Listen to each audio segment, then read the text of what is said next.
GVM upgrades, such a hot topic. Some people say that they're a waste of money, some people say they're absolute rubbish, and some say that it is a must-do modification. However, what if I told you that all of that advice is absolute garbage? That there is a critical oversight in most online reviews, because they're simply looking at things from the completely wrong perspective. Therefore, in this video, I'm going to be talking about GVM upgrades, but from a perspective that no one seems to mention online. I will share with you some very important things that you should know, so by the end of this video, you're going to be in a fantastic position to decide if a GVM upgrade is the right thing for you. What's up everyone, I'm Ayman and this is Big Sandy as my kids have named it. Big Sandy has a GVM of 4.2 tons. The factory GVM is 3.5 tons. Therefore, according to many, by upgrading my GVM, I have ruined my car and I have thrown my manufacturer's warranty right in the bin. But also according to many, this GVM upgrade is unavoidable because every 4x4 will be over GVM with the basic needed accessories and if you want to tow. However, they are both wrong and I will explain. The first thing you need to know is that most people look at GVM upgrades from the most incorrect point of view imaginable.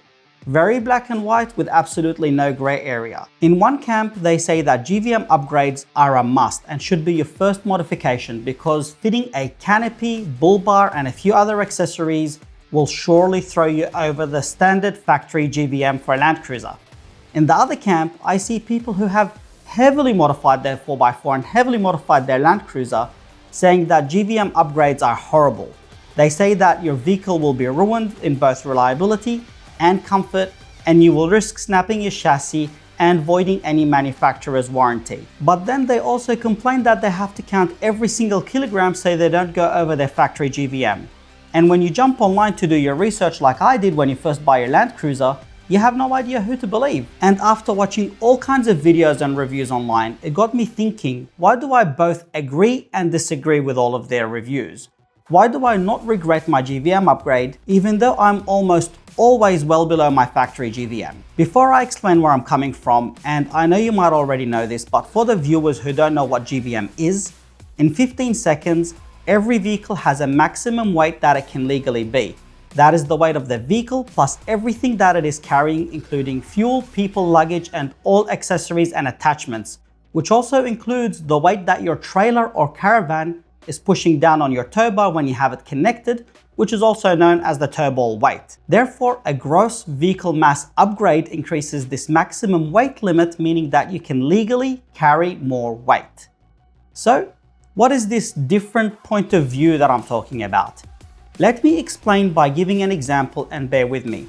Imagine if the law suddenly changes where police give you a 20% buffer for speeding before issuing you a fine, anywhere and on any road in Australia.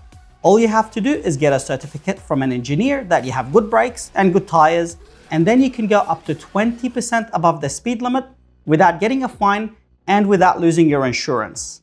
Now, a good smart driver isn't going to drive at the maximum limit of this new speed buffer. They will take into account the road conditions, the weather, the vehicle that they're driving, the road itself, etc. They will drive to the conditions, perhaps even slower than the speed limit if the road is wet or unsafe, and they're going to use this 20% increase as a buffer so they don't have to worry about getting a speeding ticket or voiding their insurance. Because let's face it, 132 kilometers an hour on the highway in a loaded LandCruiser towing is crazy unsafe, and just because you can drive fast doesn't mean you always should. Unfortunately, this is only an imaginary example, but if it was real, wouldn't we all love a 20% buffer to not get a speeding ticket? This example is no different to GVM upgrades in my point of view. We just trade kilometers per hour to kilograms. It isn't a ticket to load up your car to the maximum GVM just because you can, and then go drive like a maniac and snap your chassis on corrugations. It's a way for you to have that buffer in case you do go over the factory GVM to keep your vehicle legal and insured. So how does this make everyone wrong? In relation to the point that GVM upgrades strain your vehicle, a GVM upgrade doesn't make your vehicle any heavier. My LandCruiser, as it sits in this shot, fully loaded for a camping trip with a full tank of fuel, full tank of water and 2 grown men, is around 3.3 tons, 200 kilograms below the factory GVM, 1,000 kilograms below my legal GVM. So the argument that I'm putting stress on my chassis and risking damaging it by having a GVM upgrade is completely invalid. There is no additional stress at the moment for the weight I'm carrying. Also, the argument that I must have a GVM upgrade for my accessories is also invalid because I don't. I have absolutely everything I want in my LandCruiser and I'm still well below my factory GVM. However, the GVM upgrade for me is my 20% legal buffer for weight. The maximum I have loaded my cruiser is 3,750 kilograms for a big trip with my family. 250 kilograms above factory GVM. Hardly any chassis snapping numbers, but at least I know that if I have an accident, my insurance will cover me because my vehicle is engineered and certified legally. In relation to the comfort subject, and look, I'm not Ronnie Dahl or Andrew St. Pierre White, I haven't driven hundreds of 4x4s, and chances are most of us haven't driven hundreds of 4x4s. I can only speak on my own experience here when I say that my Lovel's GVM upgrade hasn't made any noticeable impact to the comfort of my LandCruiser. It was uncomfortable before, it is just as uncomfortable now, and if you go from any normal road car to a leaf spring ute, you're probably going to find it uncomfortable regardless of the GVM. Now let's address the big elephant in the room, which is the warranty subject. From factory, the 79 Series LandCruiser, in my view, has inadequate suspension. One more to add to the list of everything else that's inadequate in these vehicles from factory. As you can see in this photo, the factory suspension with an aluminium Norweld tray and an empty Norweld aluminium compact canopy was heavily sagging on the rear. So a factory 79 Series with 200 kilograms in the tray will look like this and will drive horrible. That is why many people upgrade the suspension, and while they're at it, they might as well get a 2-inch lift and fit bigger tires.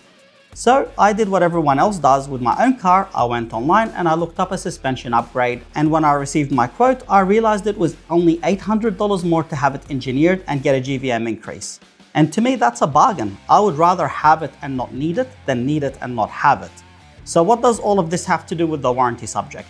A suspension upgrade, regardless of the GVM, will have the same impact to your warranty with the dealership. If you change your suspension and the tires, you're going to have to battle any warranty claims related to your suspension, steering and driveline. Regardless of the GVM being factory or increased, the dealer will try to get out of repairs in any way and shape they can. To be honest, even with a 100% factory standard vehicle, you will still have to fight very hard for your warranty because they're still going to try to point the finger back at you. Let's go back to the straining your vehicle beyond its engineered capacity topic. This is no different to my speed limit example. Just because you can, doesn't mean you should. If the road is wet and you drive too fast and you have an accident, guess what? It isn't the speed limit fault, it's your fault. Don't be a Karen. You should have used common sense regardless of what the speed limit is. So having a GVM upgrade has nothing to do with how heavy your car is. You are responsible for how heavy your car is. The only thing a GVM upgrade does is give you the ability to legally add more weight. It doesn't mean you should. So be responsible and sensible with how you load your vehicle, and it's going to remain safe and reliable. So this is my take on GVM upgrades. It's part of upgrading your suspension. You're there, you might as well do it legally and get that piece of paper allowing you to add more weight for a small additional cost. Let me know in the comments below. Do you agree or disagree with me?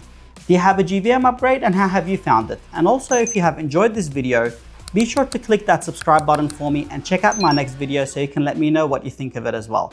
Thank you for watching, and I'll catch you in the next video.